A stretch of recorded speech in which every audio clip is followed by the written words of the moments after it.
میرے والد میری پسندیدہ شخصیت ہیں۔ وہ میری زندگی میں مسلسل رہنمائی کا ذریعہ ہیں۔ وہ ایک عظیم، دیانتدار اور محنتی آدمی ہیں۔ میرے والد ایک ہمدرد اور دیکھ بھال کرنے والے شخص ہیں۔ وہ ہمیشہ مختلف سماجی کاموں اور رضاکارانہ کاموں میں شامل رہے ہیں۔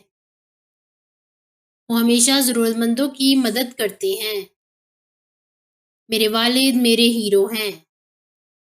وہ بہت شائستہ اور سب کے ساتھ ملنسار ہیں۔